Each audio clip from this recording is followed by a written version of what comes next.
Good afternoon and welcome to our webinar on the weaponization of prayer, an analysis of the Russian Orthodox Military Cathedral. It gives us great pleasure on behalf of the Institute for the Study of Eastern Christianity, the Bishop Basil H. Lawson Center for Ukrainian Church Studies here at the Catholic University, and the Huffington Ecumenical Institute at Loyola Marymount University to hold this important webinar to look at something that's been very interesting to me. This notion of a military cathedral just on the outskirts of Moscow, and to understand what the iconographic program is all about.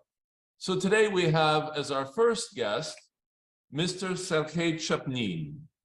Mr. Sergei Chapnin is a senior fellow of the Orthodox Christian Studies Center at Fordham University.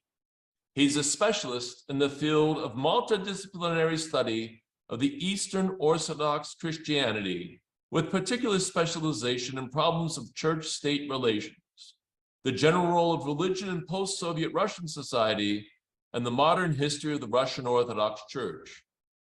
As an insider, he has profound understanding of the contemporary structure, ethos, influence, and ideological power of the Russian Orthodox Church in Putin's Russian Federation.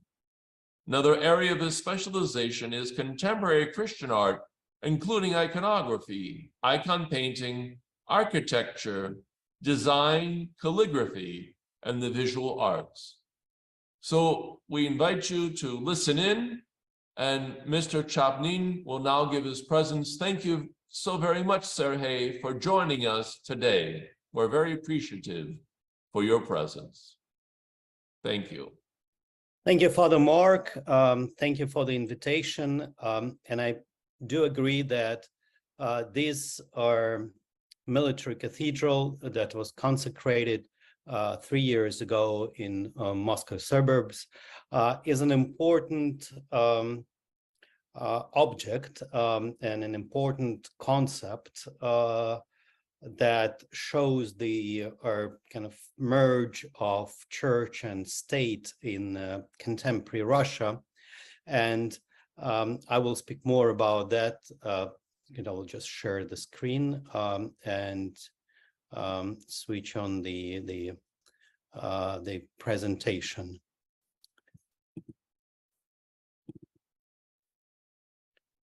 So yes, that's it. So we should start with a few preliminary remarks. The Russian Church considered itself a mega church that went through a significant religious revival. You see the numbers. I gave two dates, 1988 and 2019. Of course, we should add the third column and kind of cut the last numbers are sort of at least 30% because of the Ukrainian Orthodox Church that proclaimed its independence from Moscow Patriarchate. But anyway, these numbers are amazing. They show of course they show not the quality of the faith, so to say, but just the numbers. And these numbers are that's the only place in the world when you can see this growth of the church. But again, let's speak more of the quality and not of the numbers. So the Russian Orthodox Church survived during communism, revived in 90s and 2000s, and for the last, I would say, more than 10 years now, is in deep crisis. Part of this crisis is because, kind of one of the angles that we could look at the Russian Orthodox Church is an attempt that Russian Church is trying to be a partner, an ideological partner of the state. That was almost from the very beginning, at least from late 90s.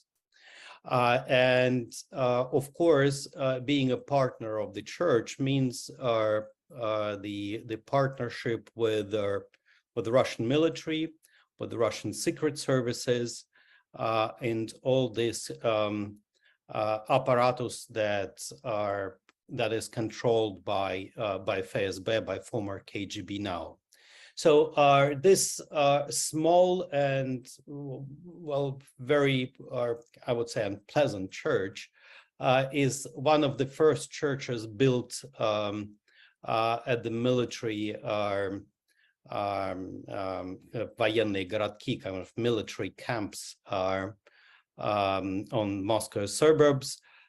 This is the church of Saint Elijah the Muromets, in the headquarters of the Russian strategic missile forces.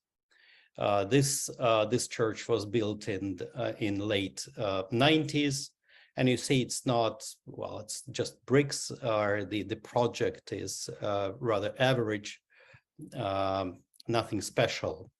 So the type of chapels that kind of transportable chapels in military camps look like that. This is a typical one.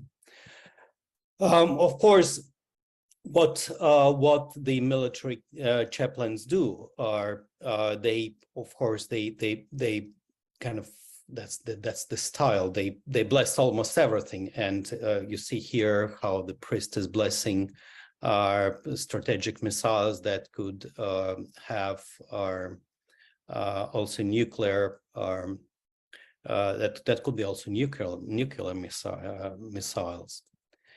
And this is the last example of that's National Guard, Russian National Guard Church, consecrated half a year ago. So it's, you see again, it's quite small and simple. And the only the big church, the magnificent one, is in Kronstadt. This is the church that's the St. Nicholas Cathedral of the Russian Navy.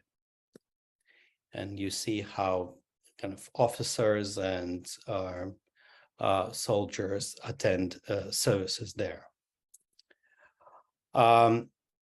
There is a certain tendency, of course, when Russian Church blessed the army, the tendency that kind of shows the merge of Christian and Soviet. When this pictures appeared back sort of 15 years ago, nobody took them seriously. They were just kind of jokes. But now we see that these jokes unfortunately came true, and these pictures reflect the mindset both of state bureaucracy and Russian bishops in the country. And that's another sign of this kind of, again, playing with symbols. But this play with symbols is not just in the kind of secular field. On the right picture, you see the almost the icon with Stalin in the center, and this icon was presented in the church. Then the church rejected this icon, but still it was sort of, it showed up in different places, and in a way, this is an attempt to justify the Stalin's period in Russian history. Now we're coming to the military cathedral. So that's the main view, and the whole title is the main church of the Russian of the armed forces of the Russian Federation. This church is situated some 40 kilometers from Moscow, and it's not just the church. It's a whole ensemble of different institutions, and you see the cathedral in the center, and around it there is a museum of the Second World War, or as the Russians call it, the Great Patriotic War. And there is a big square in front of it where many different events are taking place. There is a quite sophisticated lighting system, the computer lighting system, that could color the cathedral in different colors. That looks really magnificent. So this church is totally different from the military chapels and churches in other places. Now, this is also the example of the lighting system.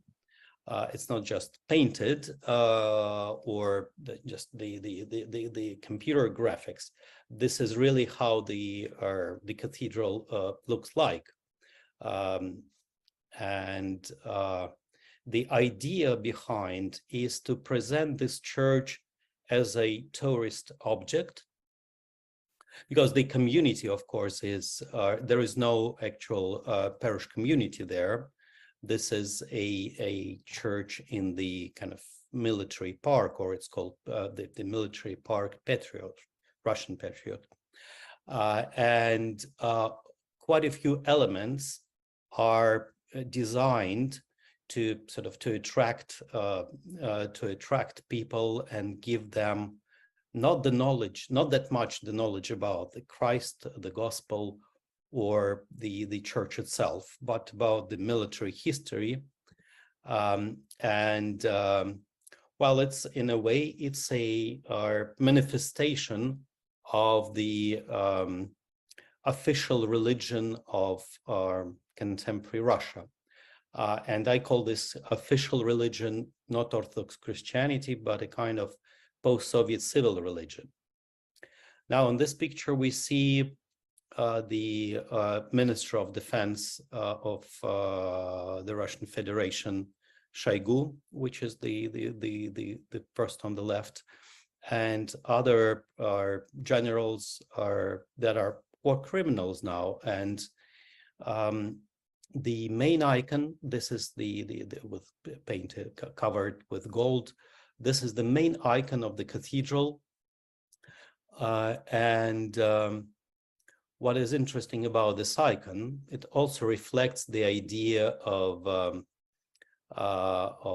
this weaponization of prayer, because on the side doors and you see one to the right of the face of Christ, not the icons, not the sacred images are depicted, but different battles.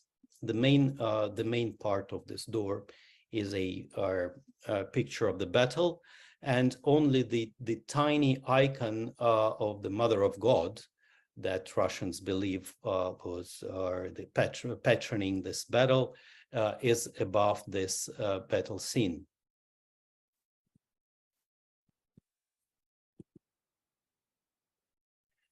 So,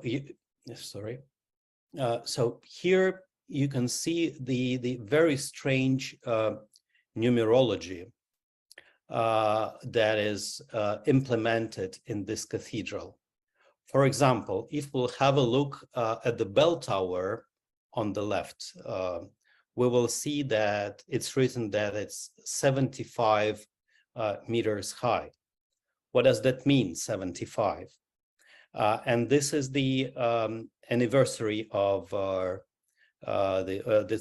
victory in the Second World War, because the cathedral was built in 2020 and consecrated, so it was kind of 75 years from the date of the victory.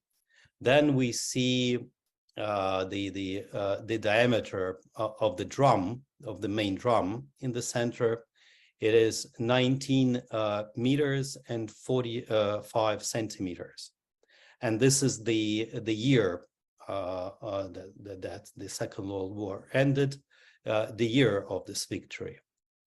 Now you see that diameter of the dome, of the central dome itself, is 22 meters, 43 centimeters. What is that? And that's the time when the act of capitulation was signed in the year 1945. So that's nobody knows that.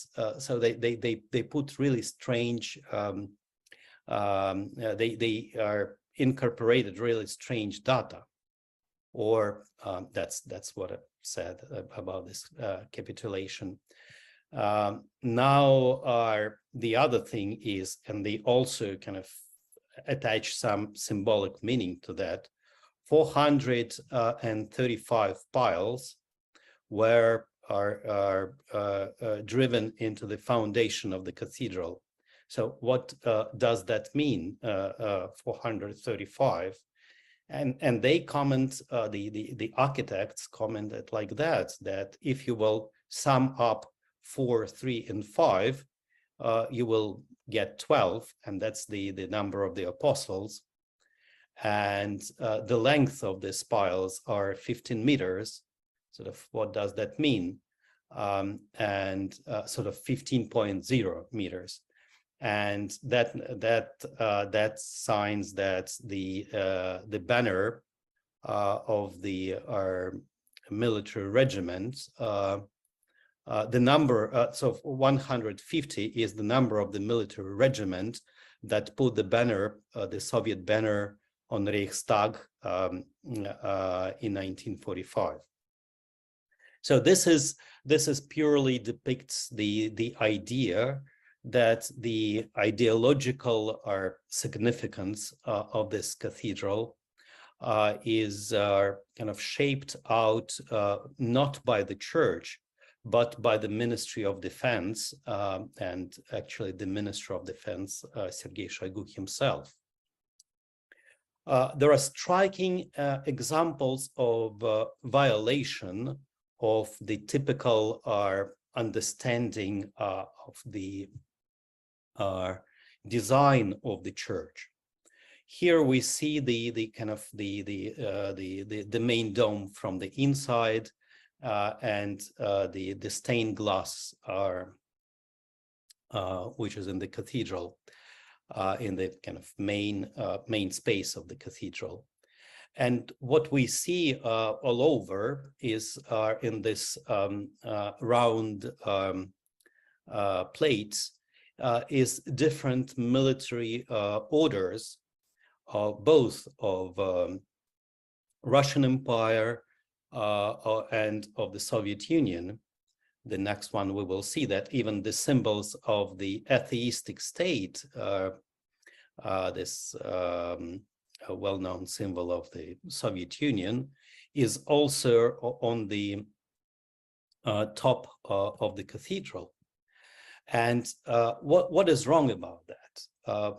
We should say that the design of the church develops from earthly things near the floor, going to the heavenly things on the ceiling and in the dome.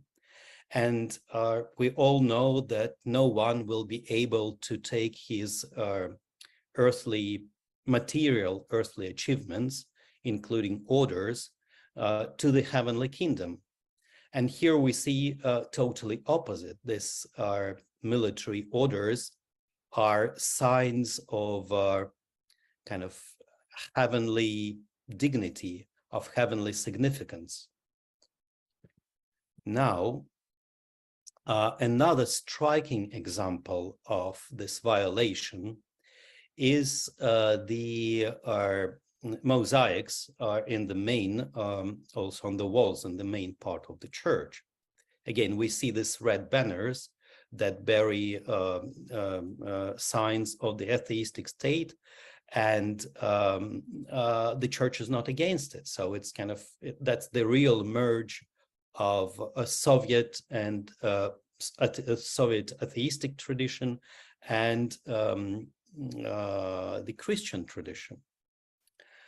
The picture itself, please have a look at the soldiers.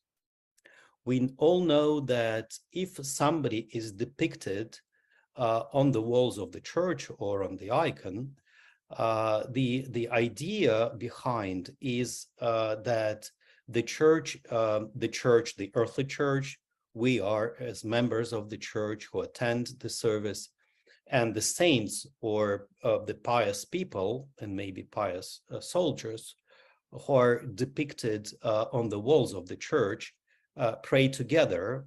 It's the liturgy on earth that is kind of joins the liturgy which is in heaven. And here we see that these soldiers and officers, they are not praying at all. They present their guns. They are just staying and they are showing that they are ready to fight. They are ready for violence. They are ready to kill. And again, this is against the tradition. This is not what we intend to see during the prayer. This is not helping our prayer. This is against the kind of total atmosphere of the church. And here are a few other examples of the mosaics. You see that different saints are kind of patron saints of Russian and Soviet army during different periods of Russian history. Now there are also, we should mention a few scandals that arose before the cathedral was consecrated. On the left picture, you see the sketch of the mosaic where Putin, Shoigu, and some other Russian politicians were depicted in the center. This is the mosaic which is called "Навеки с Россией," forever with Russia, and Krym nash, Crimea is ours. So that's the idea of the reunification, as Russia presents it, reunification of Crimea with Russia. And there was a scandal because not that many people were happy to see Putin's picture in the cathedral. And finally, it was replaced by just kind of, you see this white circle on the right, on the picture on the right, just with average people and priests carrying the Korsunskaya icon of the Mother of God. And another scandal also arose. You see on the left picture, the white circle, Stalin himself was depicted, supposed to be depicted on the walls of the church, which is a scandal. We know, though, he was graduated he studied in the seminary, but he was the one who shaped the policy, proclaimed the policy of the state atheism, and put heavy repressions or persecutions on the church. And church officials who were commenting this picture said, well, that's the historic truth, you know, that Stalin was the chief commander of the Soviet army during the Second World War. And because this picture shows the military parade on the Red Square in Kremlin before, after the Victory Day in June 1945. So it's okay because that's historical truth. It's okay to depict him. But again, because of the scandal, the state officials and the church officials agreed that Stalin's portrait should be replaced with some other picture. Now, this is the main altar of the cathedral, and we see a rather strange sculpture of Christ in the apse. What is strange about this sculpture? The sculpture was done not by a Christian, but by a Buddhist architect, by the architect who is Buddhist. And because this Buddhist is a personal friend of the Minister of Defense, Sergei Shoigu, also from this Tuva region, he was asked to, the image of Christ that was done by Russian sculptor artists was replaced finally by this sculpture to show the kind of the unity of different nations and even different religions within this object, I would say, within this cathedral. And here is the translation of the amendment to the Russian Constitution of the Russian Federation that was adopted in summer 2020. That's the idea of this passage, one of the ideas, is to include mentioning of God in Russian Constitution. But let's have a look at the kind of at this paragraph itself.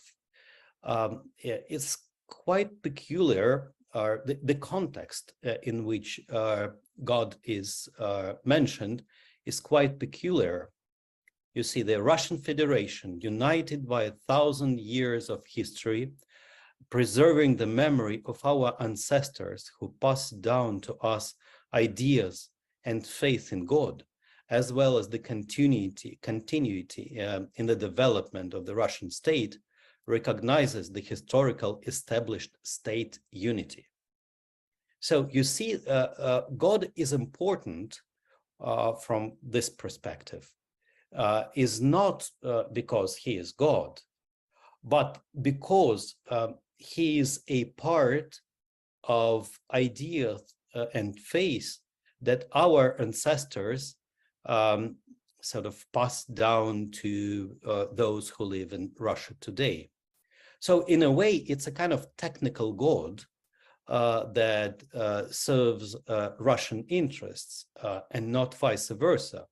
It is not just not the Russian people or Russian state serves God. No, it's a technical God that serves Russia.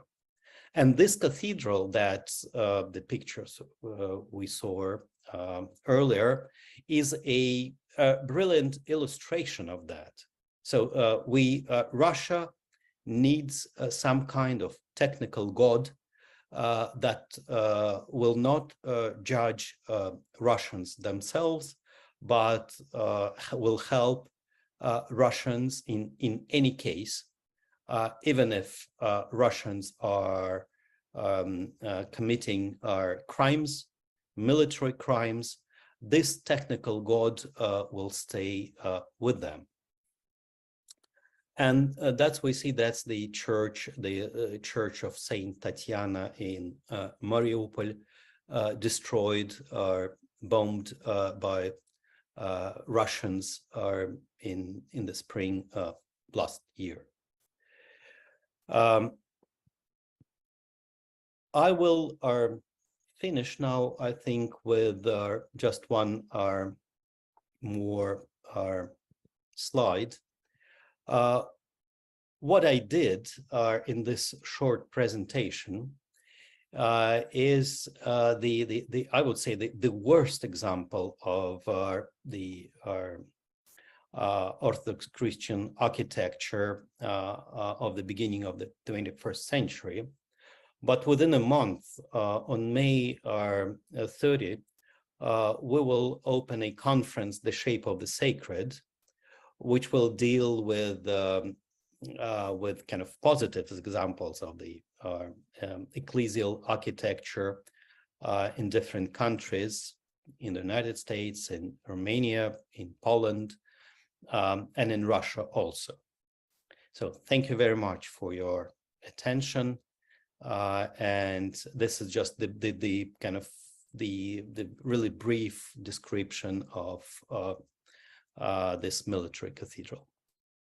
Thank you very much, Sergei, for this enlightening tour of the cathedral. It's something that I have been wanting to get my eyes on, some great photos of this, and I think that you provided us with a good illumination into some of the issues that are being presented, and we want to go a little bit deeper into all of these, and I just want to know all of our attendees to let them know that at the bottom of your screen there's a place for question and answers, and you can start putting in your question and answers there. And we're going to have a reflection now by our Archimandrite Cyril Hovorun, who has joined us. And so once he has finished his reflections, then we'll have a little bit of discussion between the three of us panelists, and then we'll be looking at your questions as well. So don't hesitate to put them in the question and answer period as we're talking, and then we'll get to them toward the end of this. So now I have the distinct honor and pleasure to present Archimandrite Cyril Hovorun, a professor of ecclesiology, international relations, and ecumenism at St. Ignatius College and the University College, Stockholm. He as well serves as the director of the Huffington Ecumenical Institute at Loyola Marymount University in Los Angeles, and has graciously co-sponsored this with us. So we're thankful to him for that. He is a graduate of Theological Academy in Kiev and the National University in Athens. He accomplished his doctoral studies at Durham University under the supervision of Father Andrew Loth.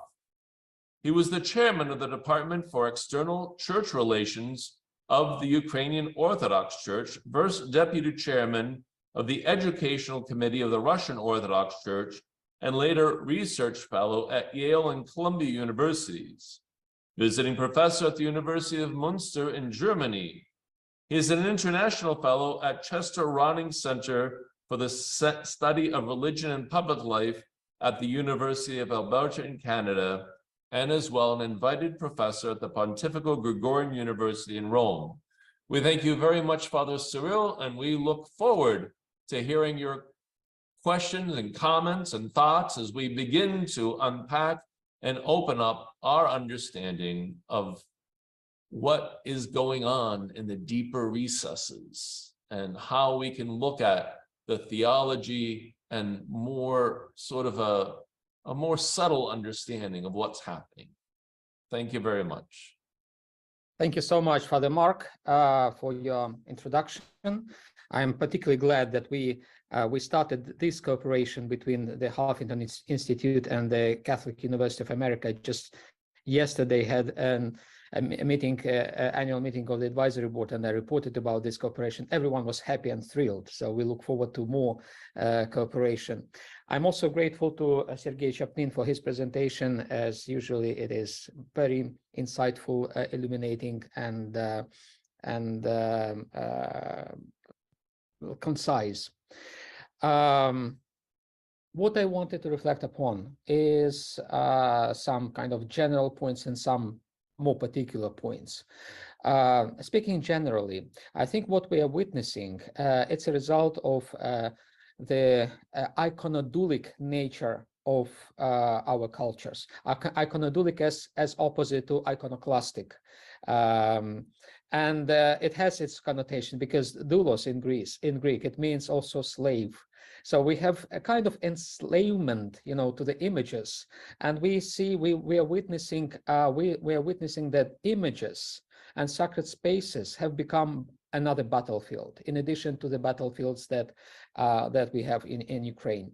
So effectively, what we are talking about a sort of a military action in the battlefield of images and sacred spaces, when on the one hand, one side, like in the case of this cathedral, and in the case of the iconography related to the war from the Russian side, we find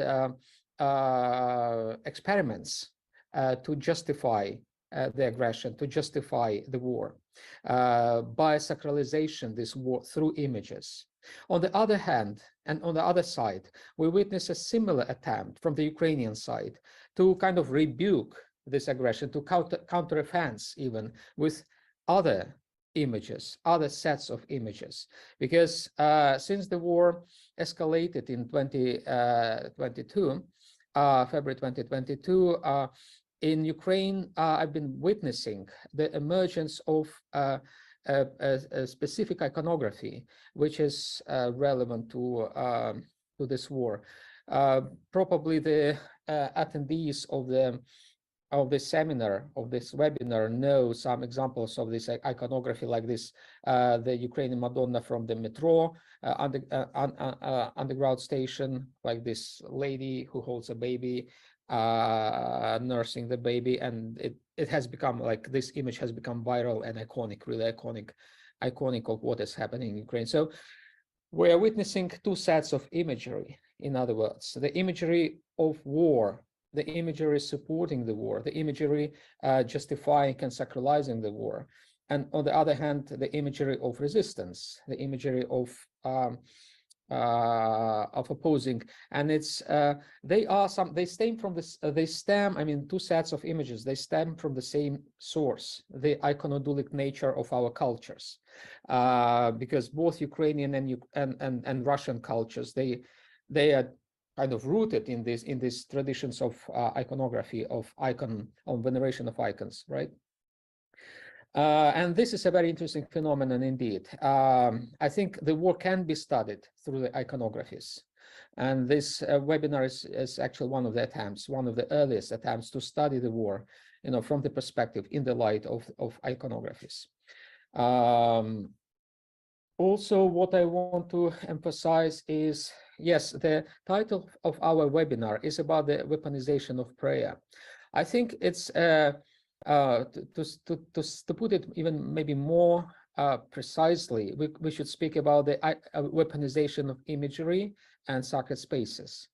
There is also weaponization of prayer. If you take, for example, the prayer which was introduced by the Moscow Patriarchate, personally by Patriarch Kirill, to be read in the liturgies everywhere, under the jurisdiction of the Moscow Patriarchate from 2014, actually, from when the war started, when the war began.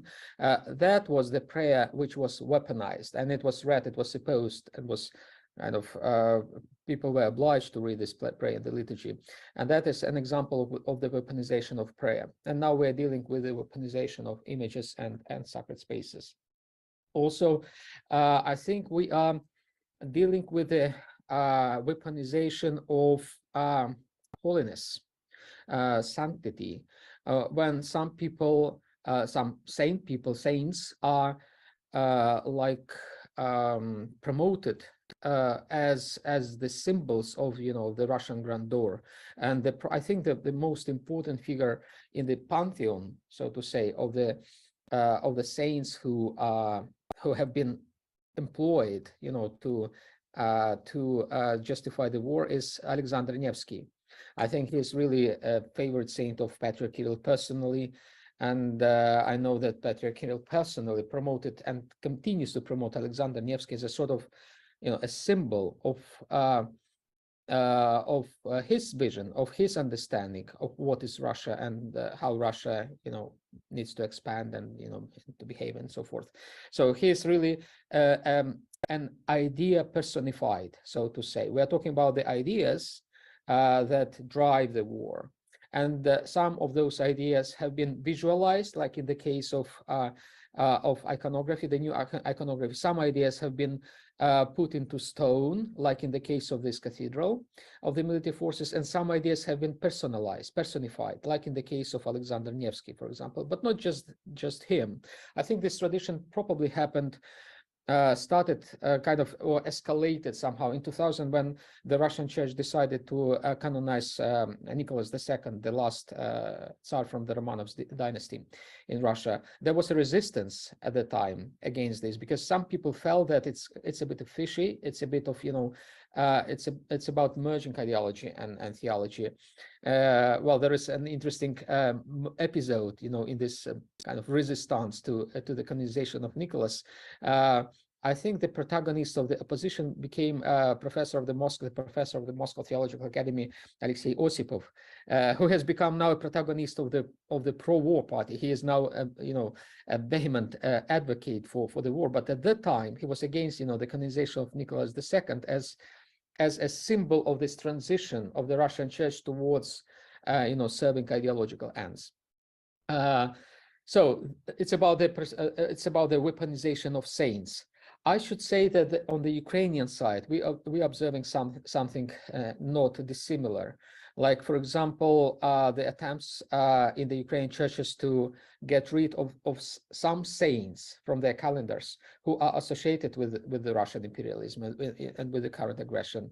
So there are talks, conversations, and even some actions to so to say purge, the Christian calendar, Orthodox calendar, from some dubious saints. And indeed, they are dubious. I mean, some saints whom we venerate, widely, they were introduced to the calendars for political reasons long time ago. If you take, for example, this very dubious saint Andrei Bogolubsky, who had destroyed Kiev, and he is kind of an old dweller, political dweller in the calendar, the shared calendar of the church, and he certainly personified, the Russian imperialism and dominance, since the imperial times.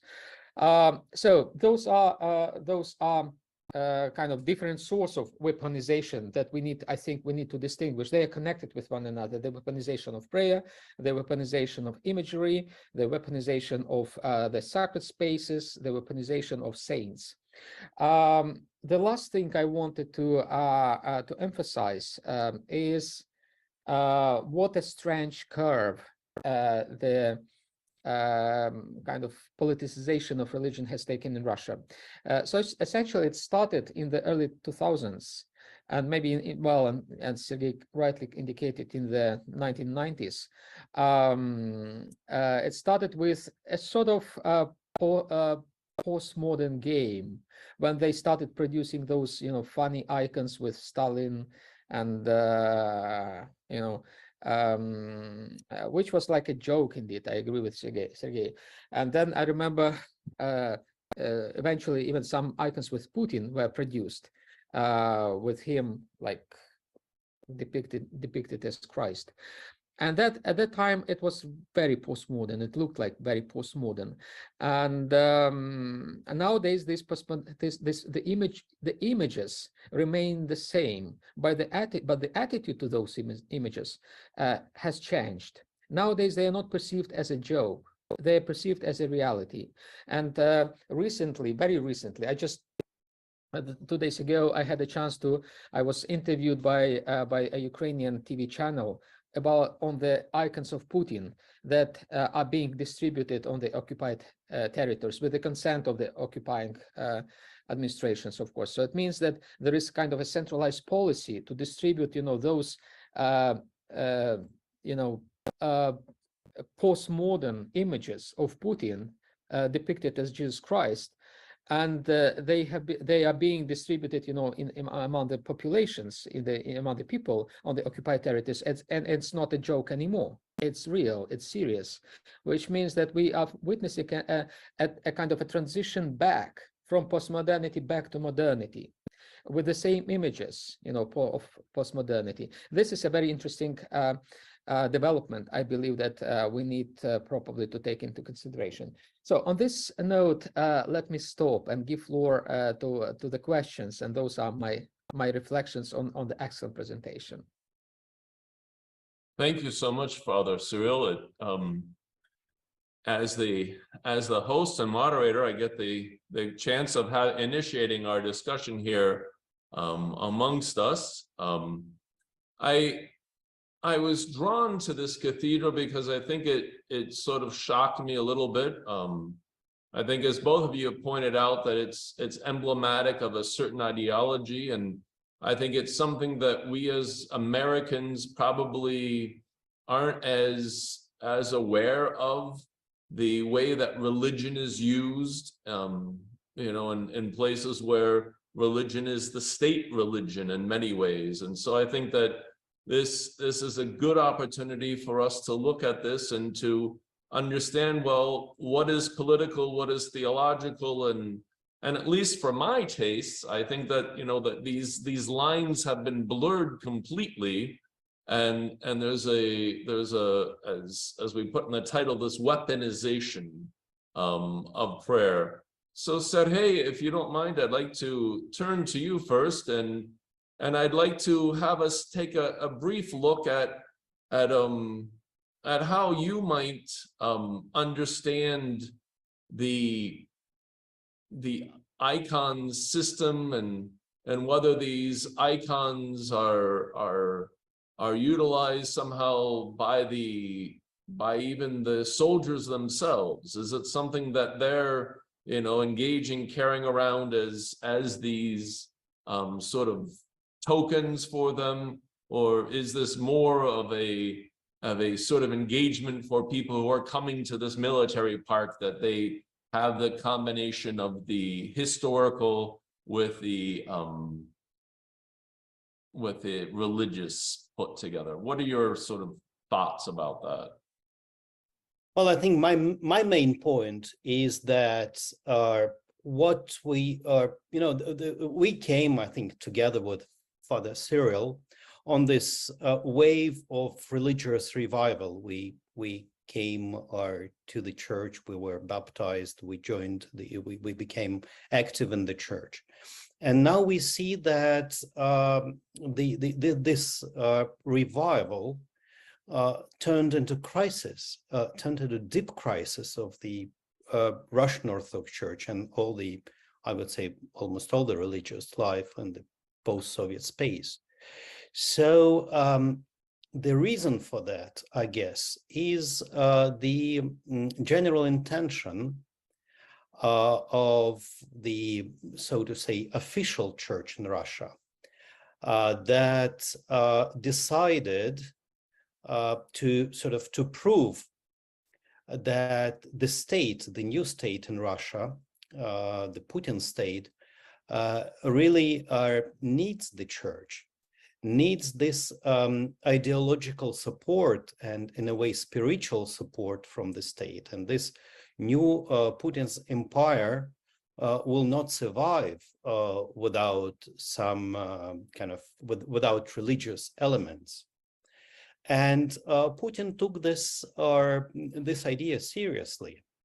There is a certain understanding between state officials and church officials that religious elements should be sort of almost everywhere in official state ideology, in state-controlled media, in Russian propaganda. And of course, when the annexation of Crimea back 9 years ago, now because of the invasion, the religious arguments were quite important for Russian politicians, as well as for Russian nation in general. So I would say the reaction of Ukraine is quite natural. So if Russia weaponized the Orthodox Church, then in a way, the Ukrainian side should do something similar, because that's the another kind of dimension of this hybrid war. And it's interesting that Zelensky, for example, he himself is not religious at all. And he was trying to sort of to stay away from religious arguments. But then he said, well, we need not only our kind of political independence, we need also a spiritual independence from Russia. And I think in a way, we will see now the kind of for the first time in the 21st century, we clearly see the religious dimension of this war, and it is serious. We see the kind of para-theological arguments, especially from Russian side, and this set of sermons, the sermons of the Patriarch Kirill during the wartime, and some other bishops and priests. Some of them are quite popular in Russia as preachers. They develop a rather sophisticated system of arguments, which I would say is not really Christian, which is not based on the gospel, which is not based on our Holy Fathers and tradition of the Church. It is based on certain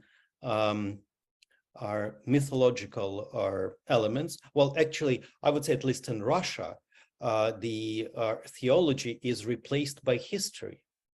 When you will sort of study carefully sermons of Patriarch Kirill, he's all the time speaking about history. He's speaking about Russian history, and history for him is much more important than theology. And from that perspective, and it's a kind of dead end, because if he had chosen the kind of the Russian Empire as the kind of golden age for Russia, then this is really dangerous for all Russian neighbors, for Baltic states, for Finland, for Ukraine, Belarus, Caucasus, and Asia. So I think we have to kind of suggest an alternative approach, a kind of Christian approach to all that arguments that they have. And I'm afraid that nor the Orthodox world, nor are the local churches, nor our Catholic Church, nor our Anglican Church, nor Protestants, nor theologians are in different universities, institutions. They even after the year after the invasion, they didn't take all these things seriously. I think my intention here is sort of, let's take all this stuff seriously. We have to do that. Thank you, Sergei. That's a deeply interesting subject that you've prompted us, and I'd like to turn to Father Cyril as well, and maybe get some of your feedback and reflection on that, and especially in light, Father, of this whole question of theologizing. Where are we in theologizing this? One of our participants, Rob Peters, asked the question about what's happening here. We're more concerned about just war ideas, but it's only crusade against the West that we hear in some ways, and there's no limit to what this can do. And so what does this say about where Eastern theology is, as Sergei was trying to prompt us to think about, theological answers to this. So what are your thoughts, Father Cyril? Right, thank you. Yes, we are dealing with a substitution, with mimicry.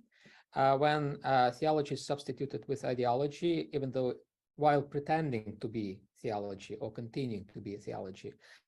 And it's a trick. It's a deceitful substitution, certainly. And there are two strategies of dealing with this substitution. One strategy is to counterpose a different sort of ideology. In other words, to neutralize one ideology by another one. I believe this is tempting. It can be quite effective. Can be like a shortcut, to deal with ideology, just by producing another ideology. I'm sometimes being accused even of producing, another ideology that would substitute, the ideology of the Russian world. But I believe this is a wrong strategy. The correct strategy would be to liberate theology from the parasitism, from the parasite of ideology, because ideology parasitizes on theology, right? So it's not to infect the body of theology with another parasite, another ideology. It's about getting rid of ideology, of this parasite altogether. It's about liberating theology from ideology. And I believe this is a task for Ukraine. And this is really challenging for the Ukrainian community, theological, religious, and church community. On the one hand, indeed, it's tempting, to produce counter images, to produce counter ideology, in order to rebuke the ideology which is so aggressive and which brings so much pain and suffering to the people. On the other hand, I believe we need to avoid this kind of counteroffense. I think it is important to demonstrate the wrongness of the approach per se, the wrongness of the approach that presupposes this substitution of ideology with of theology, with ideology. And instead of producing counter images which just mirror, like in the mirror, you stand in the mirror, then your right hand appears to be left in the mirror. So instead of mirroring, the Russian propaganda or the Russian world, and substituting it with, with the Ukrainian propaganda, Ukrainian world, it's important to deconstruct the propaganda, to deconstruct the ideology, and to reveal, to unfold what is beneath it. What is theological, what has been parasitized upon. Well, that's my theoretical, if you want, reflection on how to deal with the problem of weaponization of religion, imagery, liturgy, prayer, whatever. It's not by weaponization, in the right direction, as we believe, but it's about the demilitarization of those things. So Dr. Anastasia Wooden asks a question, and I'll read it out and allow both of our participants here to respond to it. To which extent does the church-state relationship that exists now between the Russian Orthodox Church and the Russian Federation goes beyond Orthodox theology of church-state symphonia, and can it be perceived as justified from the perspective of this theology? So it's a two-part, and so I don't know if you want to, who wants to go first, but it's open. Okay, let me start. It's a very big question, and I guess it's important to start with the experience of the church after the Bolshevik Revolution in 1917, when there was a kind of clear there was a big discussion whether the church should sort of go underground and resist Bolsheviks, or whether the church should find a model of legal existence in the Bolshevik atheistic state. And after the Second World War, actually during the Second World War in 1943, Stalin decided, that was his decision, his personal decision as a dictator, to legalize the church. And the church became totally loyal to the atheistic state. So I think that's the here we can see the roots of this situation, the situation that we have now. Because one thing is to be in symphonia with a state that calls itself a kind of Christian state, or emperor that calls himself a Christian, and it's totally different when the church is loyal to the state and to the dictator, who kind of proclaims atheism as a state ideology. So in a way, that was a subordination, or the church subordinated to the totally non-Christian power. And after the collapse of Soviet Union, the church was kind of trying to re-establish relations with the state. But because of this historic trauma and this readiness in a way, to support violence against, not only just against, I don't know, atheists or those who are not in the church, but the church actually blessed violence against other Christians, and not just Christians, but members of the same church. Well, when the invasion started, Ukrainian Orthodox Church was an integral part, an important part of the Russian Orthodox Church. Yet Patriarch Kirill didn't manage to find a single word of compassion, a single word as a archpastor to those in Ukraine who are suffered, who bombed, who lost their loved ones, and that's so that's really kind of terrific.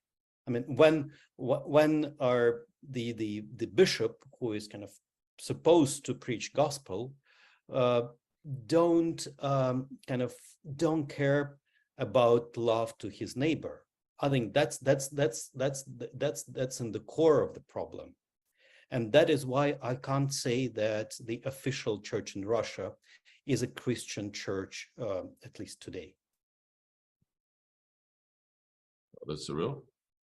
If I just made to this, well, I'm afraid that the model of symphony between the church and the state in modern Russia is not very much different from the model of the same relationship that existed in the past, and still exists in some cases, in the case of some churches. The only difference is not the type of symphony that Russia has. The problem is how the symphony is practiced. Well, as it happened to Russia many times before, Russia takes some ideas from outside and develops them to the extreme violent form, as it was, for example, with communism. Russia created a violent dictatorship on the basis of the communist ideas. So essentially, in the same sense, Russia took the idea of symphony. Actually, by the way, Patriarch Kirill just this week on Bright Tuesday, when was it? Like 2 days ago, in his sermon, referred explicitly to the idea of symphony. He said explicitly that we are enjoying symphony. It means that they're aware about what they're doing. They are implementing symphony, but the way how they implement symphony, I think, is quite different from what we expect symphony to be. It's a very violent form of symphony. It's the sort of symphony that brings, death. Sometimes I explain that what Russia is doing, it's waging a kind of culture war. The United States are ravaged by the culture wars, as we know. And in the United States, the society was very close to a violent outburst, as it was on the 6th of January last year. But Russia actually made the culture war the main kind of driver of the aggression. In the case of Russia, the culture wars, which are usually those culture wars, are, as I explained, sometimes are neither about culture nor about wars. But in the case of Russia, the culture wars were transformed into a war, a real war. So in the same sense, symphony, which is usually kind of a peaceful idea. Well, not all, well, historical in Byzantium, of course, it was different. There were many episodes of violence on the basis of symphony, but it does not presuppose necessarily violence, what I want to say. But in the case of Russia, we are dealing with the implementation of symphony, of the Byzantine concept of symphony, which is ultimately violent, ultimately bloodshedding. And yes, and this is the main problem of it. So the problem is not, well, I believe, well, maybe I'm saying kind of a controversial thing. I think the problem is not symphony per se. The problem is how it is implemented, and it is implemented in a very violent and unacceptable way. Well, I think as I reflect on some of the verbiage that's been used, in a sense, is, we want to purify our people. We want to get rid of this evil or something. And what I find striking, from a moral theological point of view, is just the very simple reality that the ends don't justify the means. And this is a simple reality that, is part of the very teachings of our Lord and Savior Jesus Christ. And this is what I find just absolutely disturbing, because you have a whole implementation of a view of Christianity that is, in a sense, not just the symphonia, but a triumphalistic. And somehow that, we are going to show you the right way it is to be Christian. And we're not going to show you by example. We're not going to show you by discussion. We're not going to show you by a book. We're going to point guns in your face and tell you now that we're liberating you from this evil. And to me, it's just shocking, because the evil is the gun. This is an unprovoked war. This idea that somehow they've been put into, this reactionary phase that well, there are all sorts of things, as you pointed out, Father Cyril, with the cultural rules that are going on, and there's struggles, absolutely. But as Christians, and I think as we look at the very, cross, death, and resurrection of our Lord, I mean, he didn't come with guns blazing. Maybe we wished he did, but he didn't. He died on a cross. Yeah. And through that crucifixion and resurrection, that heart of the Paschal mystery is how this functions in Christianity. Exactly. I just want very briefly to add on top of that, it's interesting that in the same sermon on Tuesday, Patrick Kirill mentioned not just symphony, but also the idea of katechon, the one who holds, and the idea of apostasy, that Russia essentially resists the global apostasy and plays the role of katechon, in the global history, and it uses symphony as an instrument, to withstand the spreading evil. So all those terms, all those ideas are from the vocabulary, from the nomenclature of the Byzantine eschatology and Byzantine political theology. But the way how they are implemented, it's wild, it's really violent. And another point, just yesterday or actually today in my class, I explained to my student about Nazis and about the Auschwitz and Holocaust. I explained, look, Nazis essentially wanted to exterminate evil. They perceived evil as being embedded in a particular group of people, Jews and other social groups they wanted to exterminate.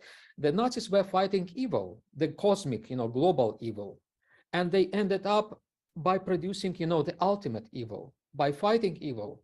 I think that's exactly what is happening with Russia. In the words of Patriarch Kirill, it is fighting, Russia is fighting global evil, and ends up in producing the sort of evil which is really the purest form, if it is possible to say, the purest form of evil. That's exactly what the Nazis did. Yeah, and I would add exactly, that's the Byzantine tradition of Symphonia is, it's clear that George Demakopoulos wrote a book studying the hymns of the 5th, 6th century. And it's amazing that that was the time when the blessing for violence appeared in church hymns and that was connected with the image of the cross. If before that time, the cross was the instrument of death, and it was mentioned only in connection with Christ. So the Christ suffered on the cross, and after that, in 6th century, the cross became a weapon or a symbol that kind of legalized violence against the enemies of the empire, non-Christians or non-Orthodox. So that even appeared in church hymns, and to sort of to bless a soldier who is fighting for the sake of the empire, and sort of provide him religious or even kind of theological or basis for that. Yeah, that's one of the signs. That's resulted from the symphony. So that's clear. So when we think about all these issues and try to understand it in today's ecumenical context, what are your thoughts about what's happening? Certainly we know that Moscow protested the pan-Orthodox gathering and didn't come. Is this a sign of its disaffiliation with Orthodoxy that isn't in line with its own ideas, or what is happening there? Well, I interpret non-coming to Crete by Moscow in ascetical terms. It was a clear indication of pride, pride in the classical sense as the root of all evils. And we see how from this root sprang, bad fruits. I think there was no, at that time, particular ideology that prevented Moscow from going there. There were no real theological or ecclesial or whatever rational reasons. It was very emotional. I mean, the decision was taken very emotionally by one person, by Patriarch Kirill personally, I believe. And the kind of main driving force behind that decision, behind those emotions, was just pride. And out of that pride, we see how all other evils evolved eventually.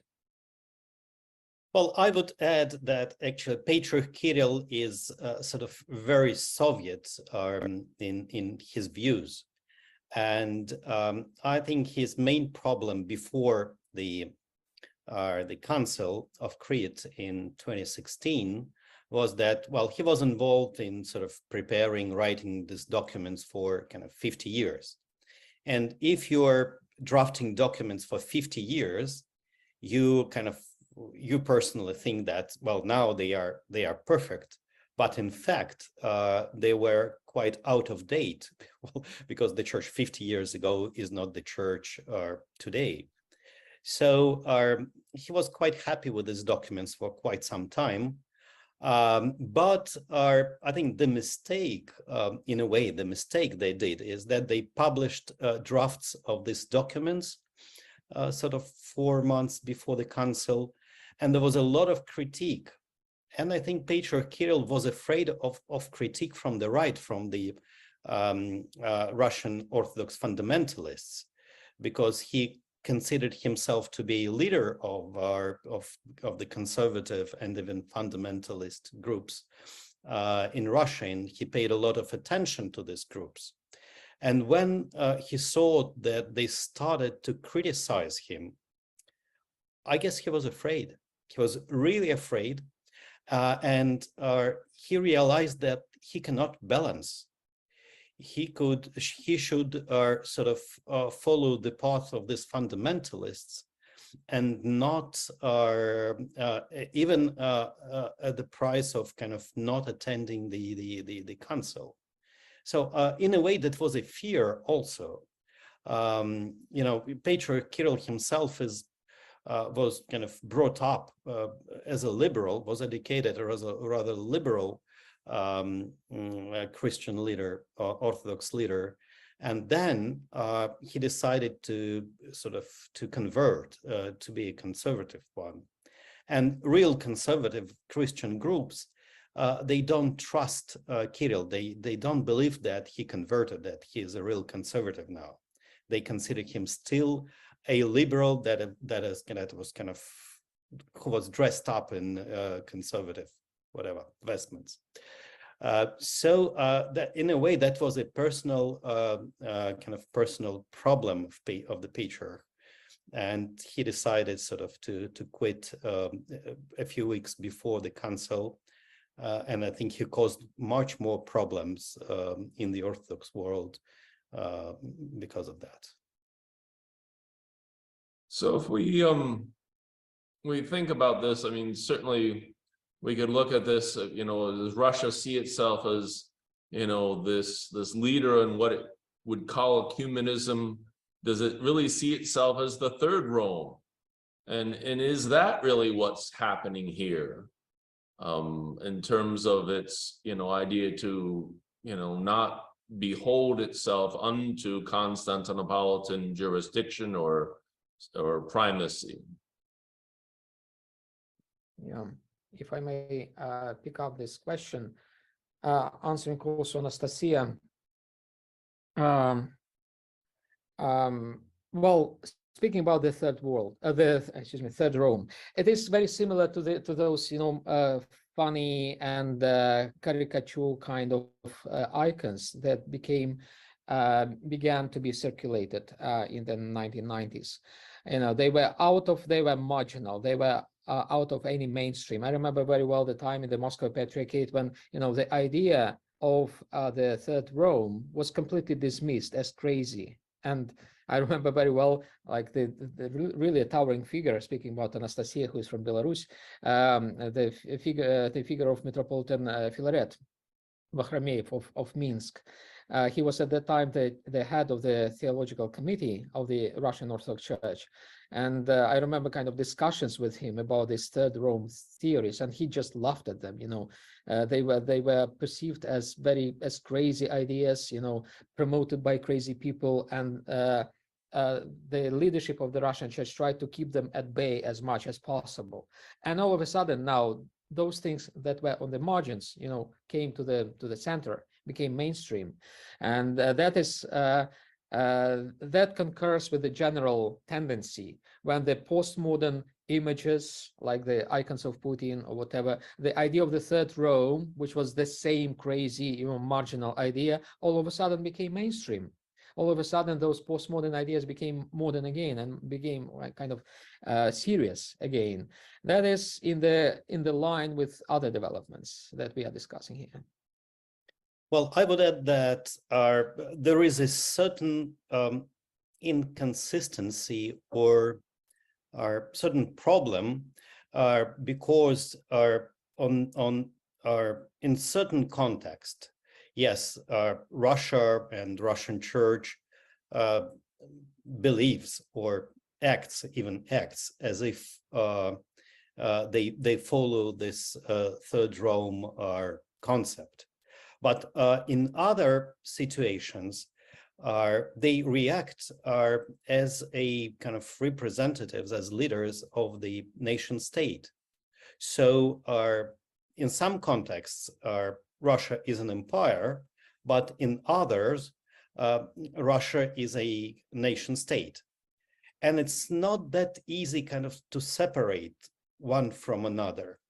and it's not that easy to find the kind of the contradiction. I mean, we have to, it's a new model, and we are confused with it, because, well, could we say that Ruski Mir is in a way also kind of connected with this idea of the Third Rome? Yes, but in some other cases we should say no. So what is true? I mean, these two conclusions could not be true at the same time, but they are. So I think we have to sort of to analyze that for a while. We don't have the reasonable kind of final answer to that.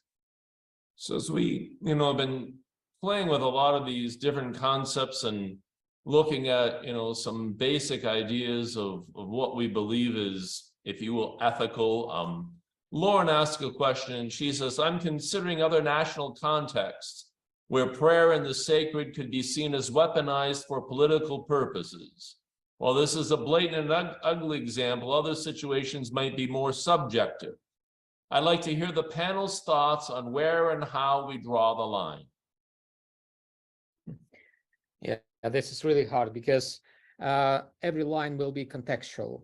And I think it's impossible to find any sample of pure religion without any political admixture to it. It's unrealistic. Probably only the sort of religion preached by Jesus was completely apolitical, even though still he was accused of having a political agenda, for which reason he was killed, as we know. So it's impossible to find any, even modern, in the secularized world, modern religious form without any influence of politics. That's why it's impossible to draw the line. But I think it is impossible to assess the cases of politicized religion. And for me, the main criterion of assessing, religion, to what degree it is politicized, where is the red line, is violence, is bloodshed, is human blood. When blood is shed, then it is unacceptable. And certainly the Russian church has crossed this red line, way over, and it needs to be addressed in the way that we are addressing. Otherwise, let us be realistic. It's impossible to distill religion from politics, as it were. And I totally agree with Father Cyril. I think the question of violence and kind of the blessing of violence and the justification of violence is extremely important in Christian context to sort of to judge whether the church is based on gospel or not. And but the second, I think there is a second also very important criteria, is the kind of is truth, the proclamation of truth, because as we see with this war, there is a certain position when Christians are saying, and even there are quite a few monasteries who follow that path, they're saying, well, we are praying for peace. We should pray for peace. This is the commandment to preserve peace among the disciples of Christ, and we are following that path. We are not judging. We're not involved in violence. We're not ready to judge anyone.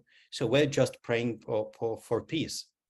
And I think this is a hypocrisy, because yes, we have to pray for peace, but we also have to say clearly who are on what side is, who started the war, who started the violence. And if we will be silent about that, our prayer for peace will not be honest. That it couldn't be like that. I think for me, when we think about this question and the main message of the Lord when he came to his disciples was peace be with you. and that this is for me the central, sort of understanding about, if you will, authentic religion, or the sense of, well, what is a religious engagement, that is calling us forward. And I think that when we begin to look at that, and certainly we understand that one needs to defend oneself, when one is being attacked, but yet defense is a different thing than being on the offensive. And I think that that's, for me, the sort of real sense of it. Well, we're not fighting because we want to fight, or because we want to have our ideology to win, but we're fighting because we have to save ourselves and our lives, as we can see, numerous people. One of my most interesting images from early on and after the 2022 onslaught was a woman standing in the street talking to these soldiers and asking them, what are they doing here? This is not your land. This is my land. I don't know you. I didn't ask you to come here, and I didn't want you here. And so this is how I'm afraid that somehow the perversion of the whole message of Christianity, if you will, has taken such hold that the justification for invasion has been done in religious terms. And that's what needs to be rooted out. And that's why I think we need to understand, contexts like this cathedral, and other contexts, so that we can speak about them, and we can really, say, well, this just isn't authentic, and we need to critique them and look at those. If I may, Father Mark, I completely agree with you. I think the problem with the cathedral, coming back to the main image, the main object of our discussion, the problem of the cathedral is not so much that it blesses, the religion politicized, because, well, so many churches are like that. The problem of the cathedral is that it blesses bloodshed. It blesses killings. That is the problem of the cathedral. Yes, and it actually, if you will see the picture, it actually withdraws Christ from the center of this liturgical space. We see a lot of different elements, but they do not really correspond to the gospel narrative or to the liturgy. No kind of eschatology, no kind of second coming. It's just the Russian history. It's just the kind of glorification of the state, glorification of the victory during the Second World War, especially, and well, in a way, it's a kind of cathedral. It's the altar of the unknown God. I mean, this is. I doubt that if someone will enter this temple, someone will recognize that it's a Christian church. It's a temple of a unknown God of war, and I will be really happy to see this temple converted into kind of museum after the collapse of Putin's regime. This temple should be a museum showing how totalitarian regime is instrumentalizing and weaponizing the church and religion in general. Yeah. Thank you very much, Sergey. And I don't think I could have said it any more clearly or succinctly. I think that was a beautiful place. We promised you an hour-and-a-half presentation, and we're at the end of that time right now. I don't know if either of you have any closing remarks that you would like to make before we call this symposium to an end. Father Kirill? I just want to say amen to what Sergey said, and I think it was a very good conclusion. Yeah, well, actually, I will just add that I have an article in German about this cathedral with more details in Osteuropa, in the last issue of the Osteuropa magazine. And well, I hope to translate it into English and publish it also. So this material will be available with kind of more details and better kind of described context. Well, thank you both very much. I'm grateful for your participation today. This is the first in what we hope will be many such discussions. And one of the future projects we're looking at already is how do we talk about just war, and how do we talk about the ethics of war, and go to a little bit more in depth about what is Christianity saying, what is the Eastern theological, the Orthodox theological tradition saying, looking at some different aspects and whatnot. So we thank you all for participating today. We have recorded this webinar and we will make it available on our YouTube station here. So we're looking forward to it. We thank you and we ask you to spread the word, and we will continue to try to look at the complex issues and try to make them a little bit more digestible as we strive to hopefully shed light on this, which is a distortion of Christianity itself. So thank you all very much, and God bless you. Thank you. Thank you. Christ is risen. Indeed, he is risen. Christos voskreσε. Истинно Воистину воскрес воскрес. Господь. Christos anesti. Alethos anesti. Χριστός ο Κύριος. Thank you all.